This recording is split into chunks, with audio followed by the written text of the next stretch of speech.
அப்புறம் என்ன விசேஷம்? விசேஷம் இந்த அப்பதான் விநாயகர் சதுர்த்தி முடிச்சுல. அது இல்ல. கிருஷ்ண ஜெயந்தியா? ஐயோ கிருஷ்ண ஜெயந்தி. தீபாவளி அடுத்த மாசம் வருது.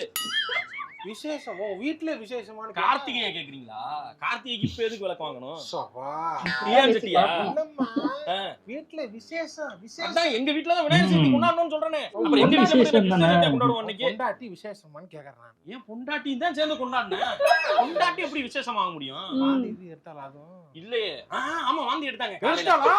தெரியும் எனக்கு. தெரியும் நீ கெட்டிக்காரன். கார்ல போனா கெட்டிக்காரன். வந்திருந்தா மோஷன் சிக்னஸ் ஆகி வாந்தி எடுத்தாங்க. தெரிஞ்சுக்கிட்டு சமாளிக்கிறானா என்ன இலவுன்னு தெரியலையே. முன்னாடி மாசமா இருக்காடா? இல்ல இல்லையா? சொல்லு போடா. வேர்க்கிறதுக்கு அப்படியே டைரக்டா கேட்க வேண்டியதானே. கேட்க கூடாது. விசேஷமான்னு கேட்டோம்னா இது உன்னோட விசேஷமே. சீக்கிரம் ரெடி பண்ணு. போ. கல்யாணம் ஆகி ஒரு வருஷம் ஆக போகுது இன்னும் மாசமாக்க வந்திருக்கேன். அடுத்த மாசம் திருப்பி வருவேன். அடுத்த மாசமா? பிரெக்னன்ட்டா இருக்கணும் அவ. என்ன செய்வேன்னு எனக்கு தெரியாது. என்ன பைத்தியமா பேசிக்கிறீங்க அந்த பொம்பளை. இவளெல்லாம் வீட்ல விடாதீங்க.